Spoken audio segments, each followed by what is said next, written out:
Ժամերմի ամբյոն հաղորդումն է ձեզ հետ, բարև ձեզ։ Ներքաղաքական ամենաակտիվ զարգացումների մասին այսօր զրուցելու ենք Ազգային համաձայնություն կուսակցության եւ Եվրոպայի հայկական միությունների ֆորումի ներկայացուցիչ Արամ Հարությունյանի հետ։ Բարև ձեզ, պարոն Հարությունյան։ Պարոն Հարությունյան, քննարկվող թեմաներից մեկը հիմա կենսաթոշակային համակարգն է եւ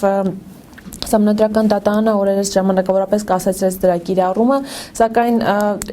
ամեն ինչ տանում է նրան, որ իշխանությունը այնուամենայնիվ գնալու է դրա իրականացմանը, հա, նույնիսկ Սերժ Սարգսյանը հայտարարում է, որ դա լինելու է պատմական նախագիծ։ Ըստ ձեզ ինչու այս պահին Սահմանադրական դատարանը կասեցրեց այդ որոշումը ժամանակավոր եւ ինչ քայլեր պիտի արվեն հիմա։ Շնորհակալություն հրավերի համար, ասեմ, որ Սահմանադրական դատարանի կասեցումը հիմնականում կապված էր իմ կարծիքով նրա հետ, որ իշխանությունները վտանգ զգացին, որ քաղաքական ուժերը, հասարակությունը, դեմս ասենք քաղաքացիական հասարակության կարող է միավորվել եւ ցանկացած խնդիր, որը ըստ էության Հայաստանի լուծելի չի, ապա նրա լուծում միայն քաղաքական է, այդ թվում նաեւ այս հարցը եւ իշխանությունը ուղղակի ժամանակ ձգելու համար փորձելով, ասենք, չթողնել, որպեսզի, ասենք, համախմբում տեղի ունենա քաղաքական ուժերի,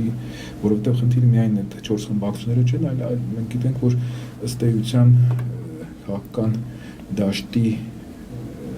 ծանրության կենտրոնը գտնվում է դրսում, որովհետև իրականում պարլամենտը չի արտահայտում քաղաքական ուժերի հարաբերակցությունը, ասենք ժողովրդի կամքը արտահայտված չի, քաղաքական կամքը արտահայտված չի պարլամենտում։ Մենք գիտենք, որ աբսուրդ է, որ այն ուժը, որը այսպես ասած 5 տարում կամ 4 տարում նկատի ունեմ 2008-ից 7-ից մինչև ասենք 2012 որ ծախողեց ամեն ինչ, հասկանում եք, ասենք 8-ից մինչև 12 ծախողեց ամեն ինչ բոլոր ոլորտերում եւ ամեն ինչ ասելով ինչ նկատի ունեմ եւ արտաքին եւ ներքին քաղաքականությունը, այսինքն չէր կարող 12 թվականին, այսինքն ձայն ստանալ այդ ուժը։ Մենք հասկանում ենք, որ դա կեղծված ընտրությունների արդյունքում այդպես եղել, այսինքն քաղաքական ուժերի հարաբերակցությունը պարլամենտում իրականում չի արտահայտում ժողովրդի վերաբերմունքը քաղաքական կուսակցությունների կամ քաղաքական ուժերի նկատմամբ։ Այնպես որ իշխանությունները դրանից վախեցան, նաև փորձելով ժամանակ շահել եւ ի վերջո մենք չպիտի մոռանանք, որ ասենք գալիս էր փետրվար ամիս, որը ասենք միշտ քաղաքական ակտիվ շրջան է եղել, գալիս էր մարտի 1 եւ դրանք պատահական չի, որ ասենք Սահմանադրական դատարանը ձգեց մինչև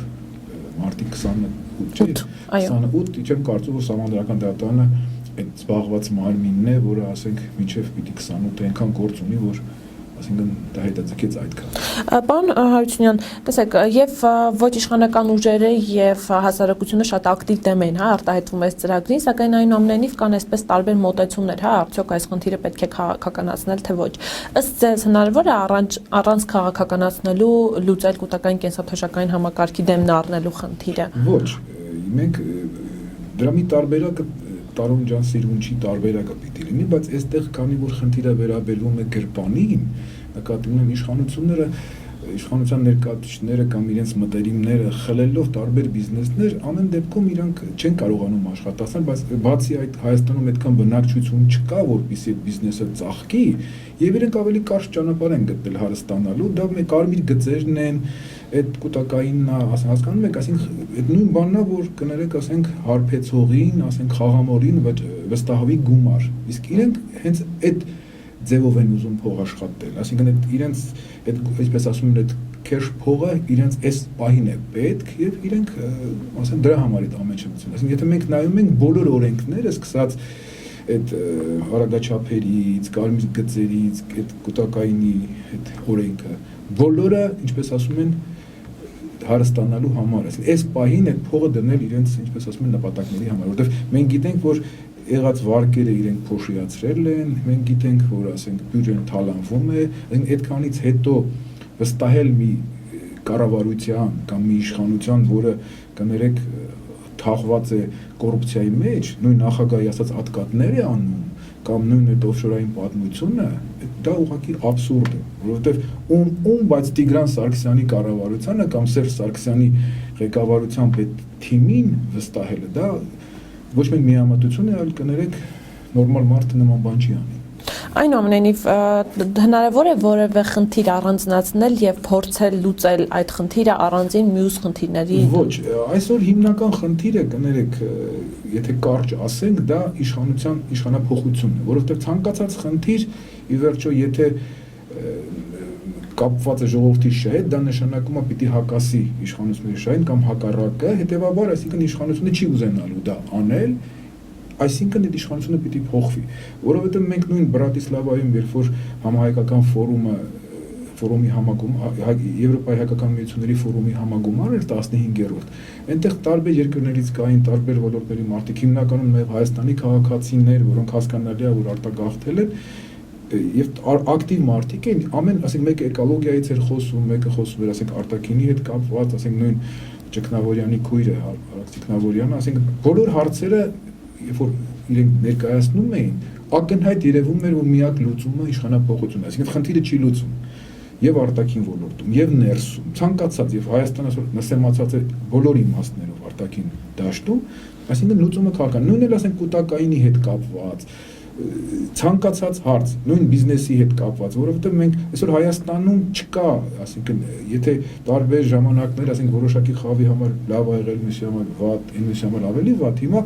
բոլորի համար վատը չհաշված մի քանի հոգու, մատների վրա կարելի է հաշվել, թե ում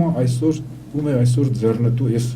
վիճակը, հասկանում եք, այսինքն բոլորն են դժգոհ, իսկ եթե բոլորն են դժգոհ, լուծումը միայն քաղաքական է, միայն իշխանափոխություն, իհարկե անցնցում, որովհետև մենք այդ ռեսուրսը չունենք, որպեսզի, ասենք, ցնցում լինի Հայաստանում, եւ ես համոզված եմ, որ եթե քաղաքական ուժերին հաջողվի այդ ինչպես իրար կողք կանգնել, իշխանությունների, ինչպես ասում են, օրերը հաշված են, եւ նույն Եվրոպայական միությունների ֆորումը հենց նաեւ այս դերն է վերցրել, ասենք, փորձել, ասենք, համախմբել, փորձել ստեղծել են իրավիճակը, որից, ասենք, ձևակերպելով խնդիրների դժգոհությունները, շահերի խմբերը տալ են որտեղ Հայաստանում մենք ասենք հանդիպումներ ենք ունենում, ասենք, տարբեր թևերի ուժերի հետ սկսեն կոնսուլտացիաներ, բայց ոչ միայն քաղաքականների հետ, այլ նաև հասարակության տարբեր շերտերի հետ, որովհետև միակ լուծումը քաղաքական է։ Չի կարող, ասինքն, Սերժ Սարգսյանի, Տիգրան Սարգսյանի իշխանությունը որևէ խնդիր լուծել։ Այսօր եւ միամիտ պետք է լինի մարդ, որպեսզի մտածի, որ որևէ խնդիր կարելի լուծել, որտեղ 6 տարի մենք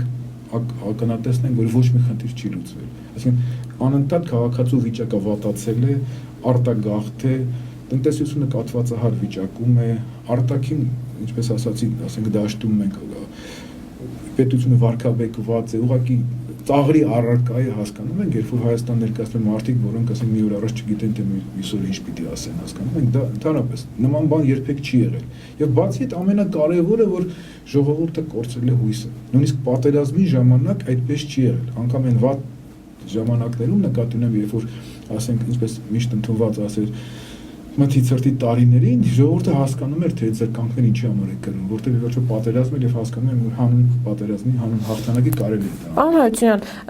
Սերժ Սարգսյանը անցյալ տարեսկզբին նշում էր, որ կառավարության ծրագրից ինքը կարող է, այսպես ասել, որ այն արդյունավետ է կամ կառավարության գործունեությունը կարող է գնահատել, որ արդյունավետ, եթե այն լինի մոտավորապես 7%, հա, տարին ամփոփ ավարտվեց, ըստ էության գոնե պաշտոնական տվյալներով նշվում է, որ տնտեսական աճը կազմել է ընդհանրապես 4.2%, սակայն դրական գնահատական է տրվում Տիգրան Սարգսյանի եւ կառավարության գործունեությանը։ Սա ինչպես կարելի է հասկանալ եւ ինչպես կարելի է հանրությանը բացատրել, որ գիտեք, այո, մենք այսպես ենք պլանավորում, բայց այսպես է, բայց դա նորմալ է։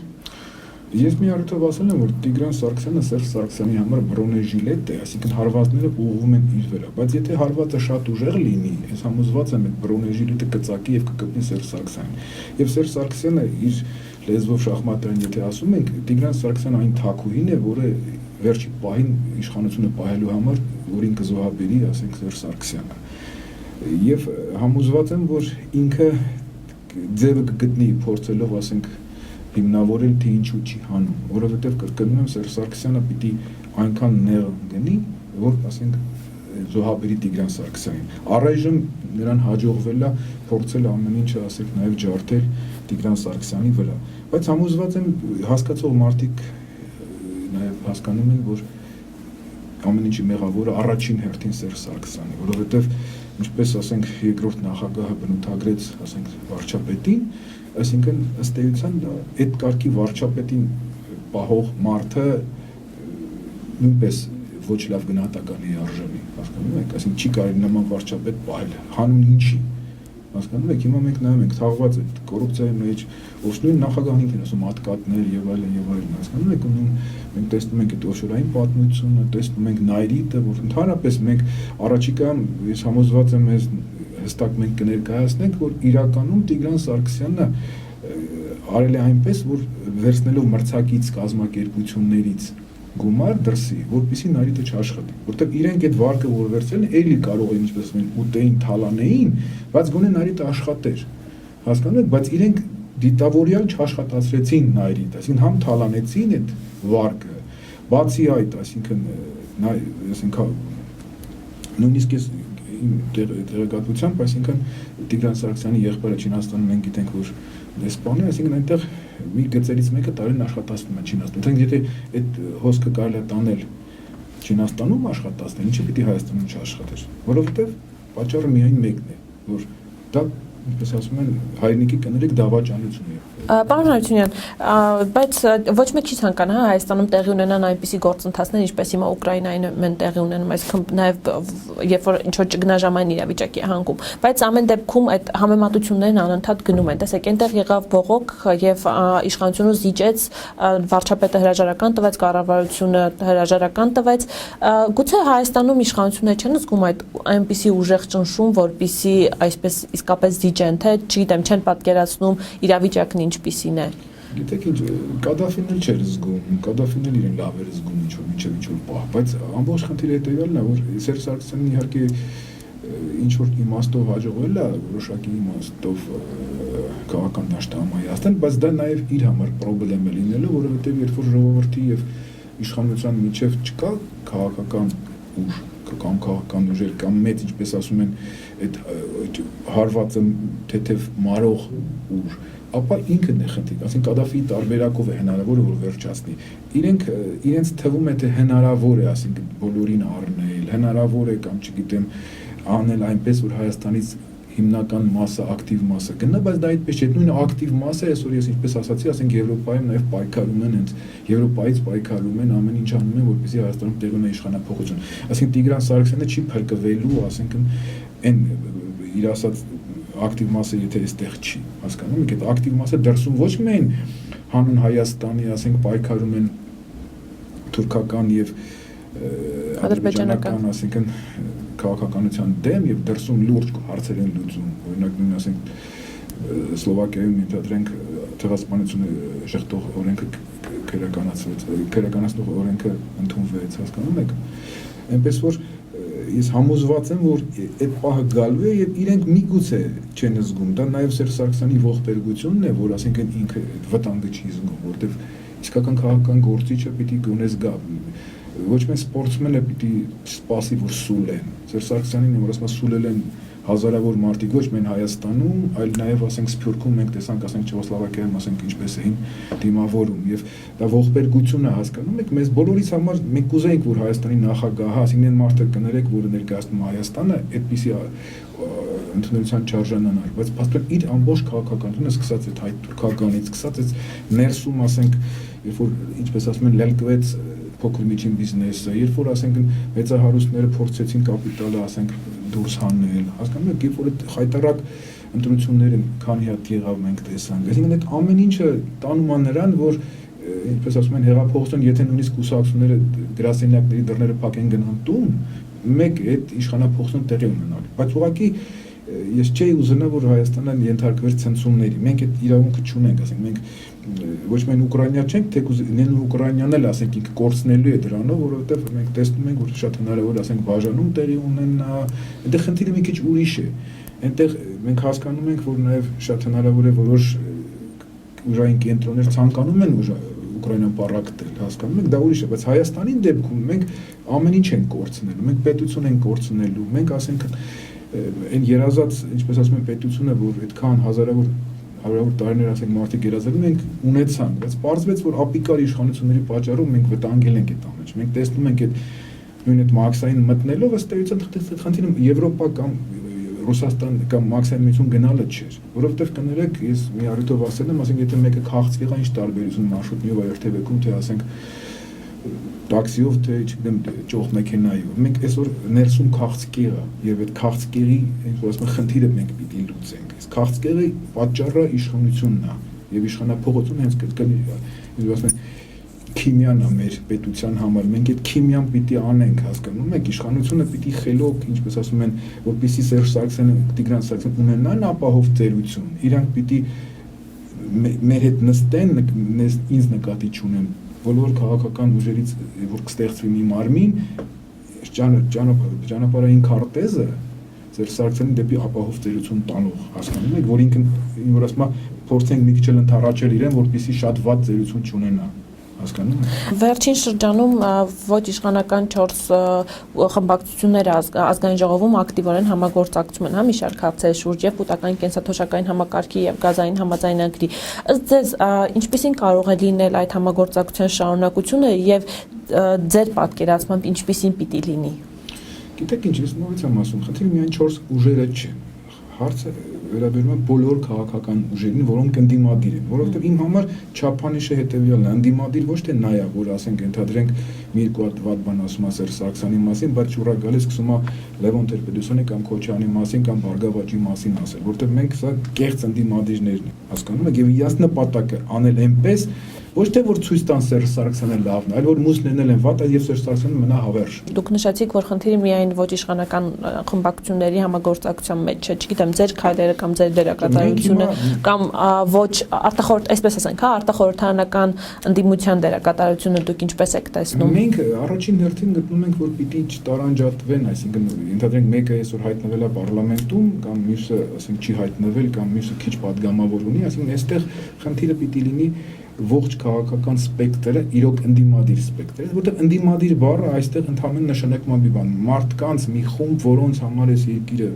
շատ կարևոր է, շատ թանկ է, իրենք չեն ուզում գնալ եւ կամ եթե գնացել են, ապա պայքարելու են նորից, որպեսզի հետ գան եւ փորձել, այսինքն այդ ուժերի համախմբում եւ համատեղ կլինի հանրահավաք, մենք ասենք, ինչպես ասած, սկսել ենք կոնսուլտացիաներ, ես ավելի մանրամասն, ասենք, այդ ամեն ինչը կներկայացնեմ, ասենք, առաջիկայում սպասում ենք, ասենք, Հայաստանում ֆորում, ասենք, հնարավոր է դա լինի Ծաղկաձորում, հասկանում եք, եւ նաեւ դրսից մարդիկ կգան, եւ ասենք, բոլոր քաղաքական ուժերին կհրավիրենք մենք, որովհետեւ ի վերջո պիտի ձևակերպի խնդիրը, իսկ խնդիրը մեկն է, իշխանափոխությունն է, հասկանում եք, եւ բոլորը լծվեն այդ գործին, որովհետեւ այն մարդը, որը կփորձի այլ խնդրի դնել, խնդիրը միայն ինչի, ինչպես ասում են, միամիտ լինել, ինչ որ մի փոքր հարց փորձել լուծել, մենք դրա ժամանակը չունենք, եւ իշխանությունը հենց գնում է դրա վրա։ Իշխանությունը ինքը ինչ է անում, փորձում է ստեղծել փոքր խմբեր, որոնք կարող են փոքր խնդիրներ դնել, կրակ են անում, այդ կրակը մարում է, հետո ասենք ամբողջ հրդեհը իրենց չի հասնում, հասկանում եք, անտառին գլխավոր, ինչպես ասում են, անտառին չի հասնում։ Իրանց տակտիկան դա է, իրանց տակտիկան փչացնելն է։ Մենք տեսնում ենք այսօրվա ընդդիմադիրների մի մասը ժամանակին, ասենք, որոնք այսօր հանրապետականի պատվալներում են, վարձով են մնանում, անվերջ չտանք, բոլորը գիտեն, նույնիսկ այսօր հաճելի չէ այդ մարդկանց անելը տալ։ Հիմա մարդիկ կան, ասենք, այքի տեսքով, կամ քաղաքական գործի տեսքով,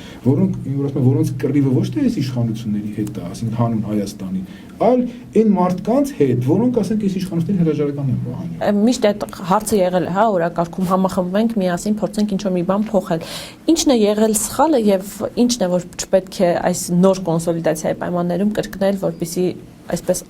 նպատակը հասնի արդյունքի, հա։ Առաջին հերթին նախ ուրեմն արանքներում եղել են կեղծ ընդդիմադիրներ, համարյա բոլոր ժամանակներում,